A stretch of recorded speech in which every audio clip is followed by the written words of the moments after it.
Hi everyone. Just a quick update on how things are going.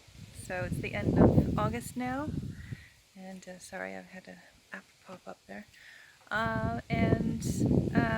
Yeah, I just had my birthday over the last weekend, which was awesome.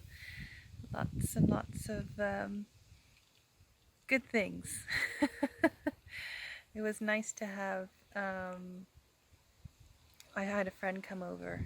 She lives near London, and so that was really good to see her and yeah, to have somebody over because my husband and I still have to be really, really careful for different reasons because of COVID. So we have to be careful who comes into the house and make sure that everyone's testing just to be safe. But it was really, really nice to see her, and yeah, I had some good FaceTime with my family back in Canada on both Friday and Saturday.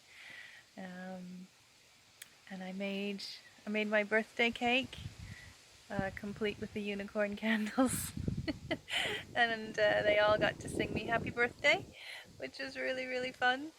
Um, yeah, so it's all been really, really good, and yeah, it's been a busy weekend, both spiritually and um, physically. So I thought I'd actually just turn the camera around the other way so you can see a bit more of my back garden. It actually looks pretty nice and lush on the camera, but I'll show you what it actually looks like because videos can be deceiving, as can photos and stuff, because you see only a small snapshot of what's actually there. So um, yes, I'll show you what the garden actually looks like behind some of the green stuff. You'll see everything is burnt to a crisp.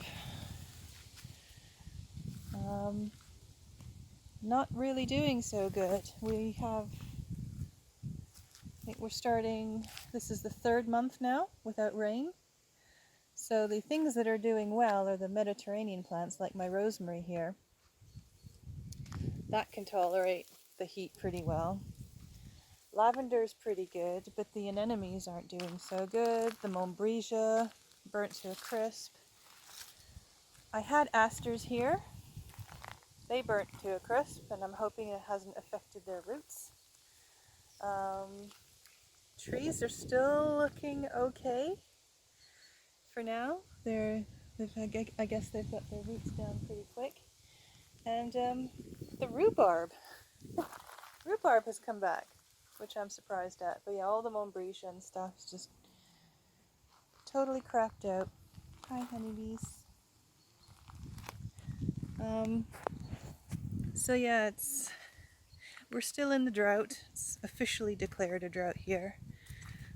The water levels are lower than they should be, although the water companies won't tell us exactly how low they are. So it would be nice if things were more transparent, and then we might be able to adjust our behavior better. I think if people actually knew what the situation was like, then they would be more inclined to act on it.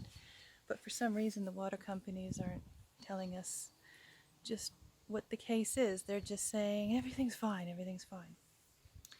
So yeah. Anyways, so yeah, that's what's happening in the garden. Uh, been doing a lot of marketing this week for the book that's coming out in, when's it coming out? October. It's coming out in October in North America, and I think it's coming out in November in the UK. For some reason it's always like a month later in the UK, and I don't really know why, but that's how it is. So yeah, sorry, just trying to keep my finger out of the camera. I'm not used to filming with phones. So yeah, end of month birthdays happen, the bank holiday weekend here in the UK has happened, and just getting down to business. The autumn months are coming, which are my absolute favorite months of the year. I just love the feel of autumn when things are winding down and everything's kind of getting ready for the long winter. It's like the big exhale before night comes. Kind of like the feeling that you get at twilight, or at least I get at twilight, when the day's done and there's nothing left to do and you can just exhale and chill out, knowing that you don't have any more work to do for the rest of the day. Um, that feeling has already kind of started here, because we're getting a false autumn, with a lot of the trees just giving up because they haven't had any water for 3 months now. So the horse chestnut trees gone. They've all turned brown, and most of them have dropped their leaves already. We're not even in September yet. A lot of the birch trees they've changed their colors, and half of them have dropped their leaves already. Maple trees as well, some of the field maples and even some of the larger sycamores are doing the same with false autumn. So it's stressing the trees out a lot, so fingers crossed that next year we won't have another drought, because yeah, that could lead to all sorts of things like infections, or just if the tree is stressed out too much, just like humans, if we're stressed out too much, we don't cope very well and we get sick and we open ourselves up to all sorts of nasty things. So yeah, we'll see what happens with the flora and the fauna. I'm still putting water out for the deer in the evening, so every other night we go and we top up all the water in the buckets that we put out for them on the heath, and they're appreciating it. And it's not just the deer, we have smaller tubs and like little troughs and stuff for, the hedgehogs and the badgers and the rabbits and all the little things. The wasps are really enjoying. As soon as we come down and load up those shallow troughs, there's a couple of wasps that just come and just start drinking straight away. They're really, really thirsty. So yeah, on the heath, the heather is about 50% of what it normally is. Half of it died before it bloomed, which for heather is something because it is an arid plant. It's used to not getting a lot of rain, but it's just been so dry that even the heather is suffering. So yeah, there you go. The stags are starting to shed the velvet on their antlers, ready for the beginning of the rut, which tends to start at the end of September and goes all throughout October. And so yeah, I expect to get some nice photos and some video footage of the rut this year. I've tried to get some photos of the stags and the heather, but they're just not turning out as well as they did last year. I think mainly because the heather isn't as good as it was last year. So yeah, and I'm finding that the earlier evenings are still surprising me. It's I go out at 7 o'clock because I know that the sun sets at 8, but it doesn't seem like enough time for me to get all my photos done. It's like, oh shit, I've lost the light. Damn, I have to get out earlier. So yeah, these early evenings are creeping in and taking me by surprise after these long summer nights. But that's what happens. Got to adjust. So yeah. Work-wise, I think I already said, like, I did lots of marketing last week. As the book's coming out in October, September is going to be heavy marketing. So if you see my Facebook and Instagram pages and stuff, and you see me push heavily for the book or doing that sort of media. That's why. It's more than I would normally do, so if it's a bit kind of in your face enough already, I do apologize. But you know, it's kind of what we have to do because we have no idea who's picking up on it when and stuff like that in order to reach a wider audience because we want to get the word out from the work that we're doing. And it's kind of hard for authors because I was thinking about this the other day. When you're an author and you're writing a book and you have to promote the book, you know, as much as you can, but you don't know who's seeing the stuff and you don't know who your words are reaching, you know, you're just kind of creating something that's super super personal to you, and then you're kind of chucking it out into the world and you don't know who's going to read it, who's going to comment on it, who's going to do what with it.